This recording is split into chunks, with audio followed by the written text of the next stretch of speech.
नमस्कार दोस्तों, स्वागत है आपका हिंदी नॉलेज शो में। तो दोस्तों, रूस यूक्रेन युद्ध में अब तक का सबसे बड़ा उलटफेर होने जा रहा है, क्योंकि यूक्रेन के मिशन क्राइमिया को लेकर अमेरिका ने सबसे बड़ा ऐलान कर दिखाया है। दरअसल खबर निकलकर सामने ये आई है कि अमेरिका पहली बार यूक्रेन में लॉन्ग रेंज मिसाइल उतारने जा रहा है। जी हां, इसके लिए अमेरिका ने प्रॉपर एक $2 बिलियन का मिलिट्री पैकेज भी तैयार कर लिया है, जिसके तहत ये लॉन्ग रेंज मिसाइलें यूक्रेन को दी जाएंगी। और यकीन मानिए, जिस तरीके की मिसाइलें यूक्रेन को सप्लाई कर रहा है अमेरिका, ये रूस के लिए बहुत ज्यादा घातक है। हालांकि आप कहोगे कि यार रूस को इससे क्या फर्क पड़ जाएगा, रूस के पास तो S-400 है, S-500 है, उसे कुछ नहीं होने वाला, कोई भी मिसाइलें रूस के डिफेंस को भेद नहीं सकती। लेकिन आपको बता दूं कि रूस के पास S-400 है, S-500 है, इस बात का पता अमेरिका और नाटो को भी है। इसीलिए वो एक बहुत ही स्पेशल मिसाइल भेज रहे हैं, जिसका नाम है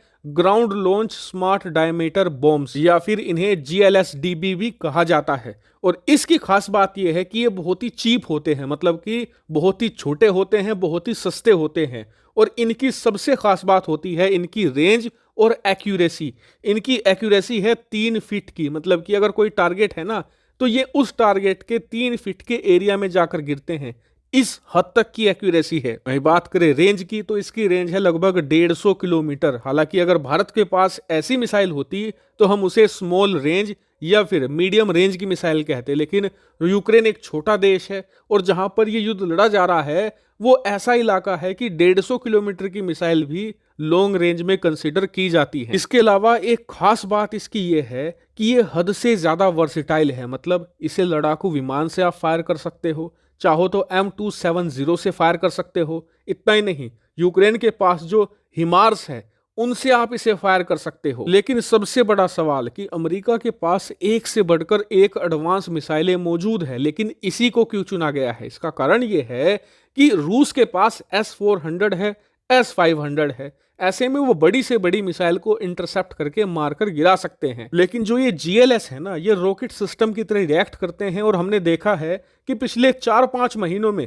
जो रॉकेट लॉन्चर थे, उन्होंने यूक्रेन को बड़ी सफलता दिलाई है रूस के खिलाफ। इसका कारण यह है कि रॉकेट लॉन्चर की रेंज बहुत ही कम होती है, ये बहुत ही ज्यादा क्विक होते हैं और इनको रिस्पॉन्स दे पाना बहुत ही ज्यादा मुश्किल काम होता है और बहुत ही ज्यादा महंगा होता है। जहां पर रॉकेट बहुत ही ज्यादा सस्ते होते हैं, कुछ $1000 के होते हैं, वहीं पर इन्हें मारकर गिराने के लिए आपको कई कई $1 मिलियन की मिसाइल लगती है। सबसे बड़ी बात, आप इनके खिलाफ S-400 या S-500 का इस्तेमाल ही नहीं कर सकते, क्योंकि अगर आप ऐसा करोगे तो आप एक रॉकेट लॉन्चर को मारकर गिराने में अपनी 3 से लेकर $4 मिलियन यानी लगभग 20 से लेकर 25 करोड़ की S-400 इंटरसेप्टर का इस्तेमाल करोगे, यानी कि हद से ज्यादा खर्चा आएगा। और वहीं अगर आप यूक्रेन का एक रॉकेट मारकर गिराओगे तो बदले में यूक्रेन 100 रॉकेट एक साथ छोड़ देगा, क्योंकि ये बहुत ही ज्यादा सस्ते होते हैं। इसीलिए अमेरिका कुछ इसी प्रकार के GLS सिस्टम देने जा रहा है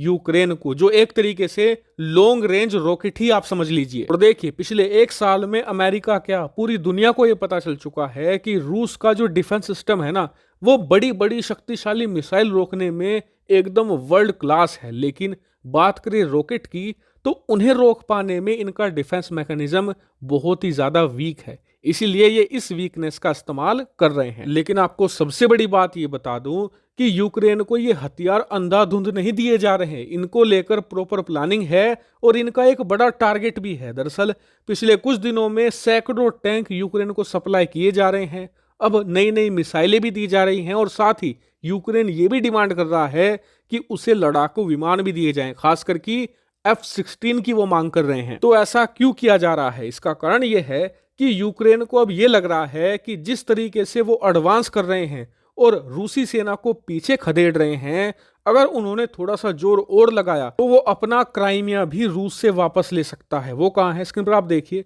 ये रहा यूक्रेन का मैप। इसके नीचे आपको ठीक छोटा सा एक टापू दिख रहा होगा, इस टापू को ही कहा जाता है क्राइमिया प्रायद्वीप, और इसे 2014 में रूस ने हमला करके यूक्रेन से छीन लिया था। हालांकि दुनिया के ज्यादातर देश अब भी इसे रूस का हिस्सा नहीं मानते, इसे एज अ यूक्रेनियन टेरिटरी ही रिकॉग्नाइज किया जाता है। तो यूक्रेन को यह लग रहा है कि यह टारगेट अब अचीवेबल है। हम इसे वापस ले सकते हैं थोड़ा जोर लगाने पर। और आपको बता दूं कि पश्चिमी देशों को भी ये टारगेट अचीवेबल लग रहा है, इसीलिए वो टैंक भेज रहे हैं, मिसाइलें भेज रहे हैं और पूरी संभावना है कि आने वाले समय में लड़ाकू विमान भी भेजें। ऐसा क्यों? क्योंकि वो भी चाहते हैं कि ये टापू वापस पहुंचे यूक्रेन के पास, क्योंकि अगर ऐसा हुआ तो रूस हद से ज्यादा कमजोर पड़ जाएगा।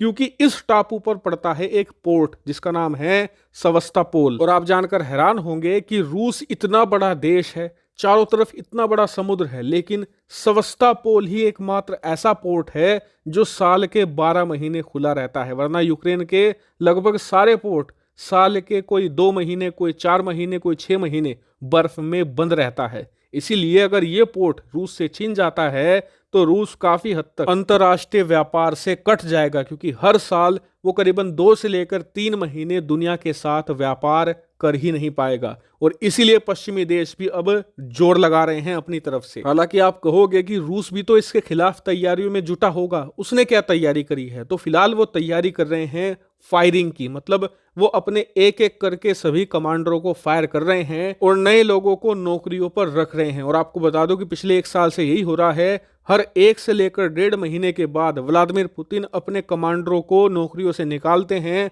और उनकी जगह दूसरे लोगों को रखते हैं। पिछले 10 दिन पहले भी यही हुआ है। हालांकि इस पूरे मामले पर मैं निगाह बनाए हुए हूं, जैसे ही कोई बड़ी खबर आएगी मैं तुरंत आपको सूचित करूंगा। आपका इस पर क्या मानना है कमेंट करके जरूर बताएगा। Thank you very much for watching video.